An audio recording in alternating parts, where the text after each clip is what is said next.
Vous écoutez le podcast de la saucisse de Morteau. Je suis Jean-Michel Tanière, ex-restaurateur étoilé Michelin. Nous allons parler de la saucisse de Morteau, de ses recettes et de ses modes de cuisson.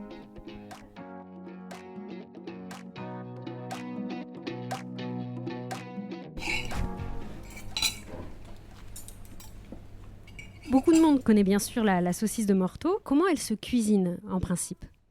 Il y a beaucoup de façons de cuisiner la saucisse de Morteau. Toutes sont bonnes, mais différentes. Il y a vraiment beaucoup. Ça peut être poché comme la façon simple, dans une eau frémissante. Ça peut être coupé en morceaux, ça peut être au four, ça peut être cuit directement avec, par exemple, du chou, parce que ça se marie bien.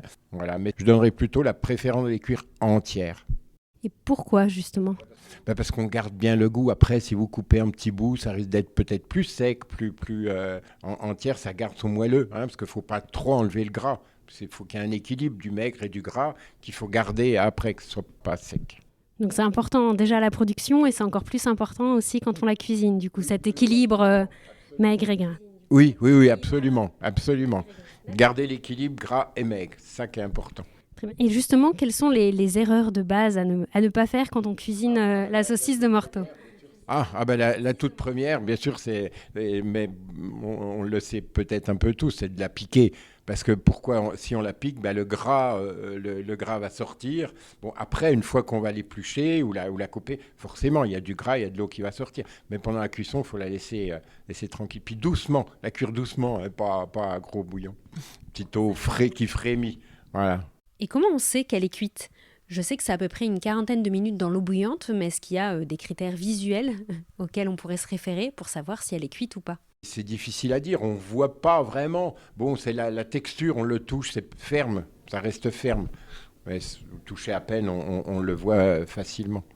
Cru, bien sûr, on peut enfoncer un petit peu le doigt, mais une fois cuite, non, elle reste bien ferme.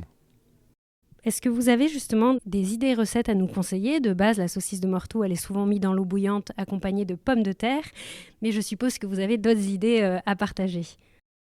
Oui, bien sûr. Moi, je dirais par exemple avec du poireau, une petite tarte de Morteau, c'est-à-dire qu'on fait une abaisse de pâte feuilletée, une petite crème de poireau et une rosace de Morteau dessus. C'est un bon mariage du pauvre et du riche, du pauvre du poireau et du riche gras de la saucisse de Morteau.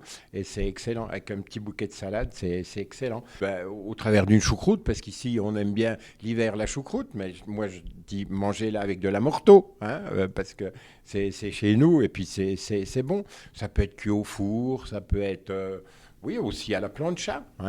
Ça peut, mais ça serait pas si je dois donner mon avis, ça serait pas ma préférée. Bon, la plancha va descendre un petit peu le gras, mais c'est bon aussi, mais c'est une autre texture. Puis elle peut se manger froide aussi, bien sûr. Couper alors des tranches fines avec une salade ou d'autres charcuteries, elle peut très bien se manger froide. Avec du chou, par exemple. Et comment vous les mariez justement tous les deux ? Dans quel type de plat ? Simplement, vous faites braiser du chou, puis vous mettez la saucisse dedans, elle cuit avec le chou. Donc crue, vous la mettez directement avec ? Oui, vous la faites cuire avec le chou au four, ou dans la cocotte, par exemple. Voilà. Okay. Ça nourrit le chou. C'est toujours la saveur de la Morteau avec son goût fumé, et c'est agréable après, au goût. Vous en avez déjà un peu parlé, mais comment vous aimez la manger, la saucisse de Morteau ? C'est quoi votre plat préféré ? Moi, j'aime bien la manger, comme je disais, avec souvent une façon un petit peu classique, avec du chou, avec chou, pommes de terre. C'est un plat un peu d'hiver, un plat riche, mais qui fait du bien. Et puis, dans la petite recette que j'ai donnée au début, de la tarte aussi, ça c'est bon. Parce qu'il y a même le mariage du poireau maigre et puis du gras de la saucisse, ça se mélange bien. Une petite abaisse de feuilletage. Puis en croûte de sel. Mon fils qui est cuisinier me disait ça peut être aussi, comme on fait un rôti ou d'autres choses en croûte de sel, ça pourquoi pas. Comment on fait ? Parce que vous connaissez forcément, mais... Oui, on peut la cuire simplement dans du sel, du gros sel, ou alors faire une pâte comme on peut faire avec de la farine, de l'eau, du gros sel, et l'enfermer dedans et puis la cuire. Et on la laisse 20-25 minutes aussi ou... Non, on laisse peut-être un petit peu plus longtemps, au moins une demi-heure, je pense. Puis chaud, four chaud, parce que la chaleur du four n'ira pas à cœur de la saucisse, donc on peut se permettre. Faut que la chaleur rentre, donc il faut qu'il y ait un four à 200 degrés, quoi.